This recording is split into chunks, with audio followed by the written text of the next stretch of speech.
Hello, എനിക്ക് അത്യാവശ്യം ഒരു ടഫായിട്ടുള്ള ദിവസമായിരുന്നു. എന്തുകൊണ്ടാണെന്ന് എനിക്കറിയില്ല, പക്ഷെ അറിയാം നാളെ എൻ്റെ പബ്ലിക് എക്സാമാണ്. ഞാൻ എൻ്റെ ലൈഫിൽ എഴുതാൻ പോകുന്ന ആദ്യത്തെ പബ്ലിക് എക്സാം. നാളത്തെ എക്സാം മലയാളമാണ്. ഫസ്റ്റ് ലാംഗ്വേജാണ്. ഞാൻ SSLC ആണ് പഠിക്കുന്നത്. അത് എത്ര ആൾക്കാർക്ക് റിലേറ്റ് ചെയ്യാൻ പറ്റുമെന്ന് എനിക്കറിയില്ല, പക്ഷേ ആ ഒരു ടെൻഷന് ഞാൻ നല്ലതായിട്ട് തന്നെയാണ് പഠിച്ചത്. എനിക്ക് മോഡൽ എക്സാമിന് 2 A+, 6 Aയും ഒരു Bയും ആണുള്ളത്. B മാത്സിനാണ്. എനിക്ക് നന്നായിട്ട് മാത്സിൻ്റെ മാർക്ക് കുറഞ്ഞു. I don't know how.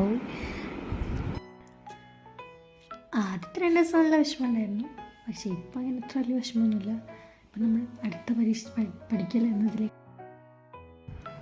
ഇനി നമ്മുടെ മുമ്പിലുള്ളത് പബ്ലിക് എക്സാമാണ്. അതിനെ നോക്കുക. ഓക്കെ, അങ്ങനെയൊക്കെയാണ്. ഞാനിപ്പോൾ പഠിച്ചിട്ട് എഴുതി വെച്ച കാര്യങ്ങൾ ഒന്ന് വായിച്ചിട്ട് നോക്കുകയാണ്.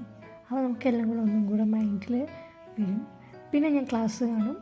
ഞാൻ 2 ക്ലാസ് റെഫറൻസ് ചെയ്യും. അത് പിന്നെ റിപ്പീറ്റ് ചെയ്ത് കാണും. അങ്ങനെയൊക്കെ ചെയ്യാം. എല്ലാം ഒന്നുമില്ല, വളരെ കുറച്ച്. പിന്നെ പറഞ്ഞ് പഠിക്കും. അങ്ങനെയൊക്കെ ചെയ്യാം. ഇന്നെനിക്ക് നോമ്പാണ്, അപ്പം കുറച്ച് ക്ഷീണം പിടിച്ചിട്ടുണ്ട്. ഈ കമ്മ്യൂണിക്കേഷൻ സ്കില്ലിൽ കുറച്ചധികം ബേക്കോട്ടാണ്. That's means I am so introvert.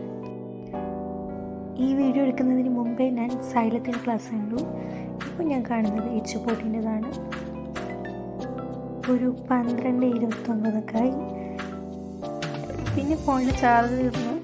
അങ്ങനെ കട്ടിൽ കിടന്നിട്ടാണ് ഞാൻ ചാർജ് കാണുന്നത്. അങ്ങനെ ദ്വിതീയാക്ഷരപ്രാസം അന്ത്യാക്ഷരപ്രാസം ഒക്കെ ഉണ്ടെന്ന് ഇപ്പോൾ അറിയുന്നത്.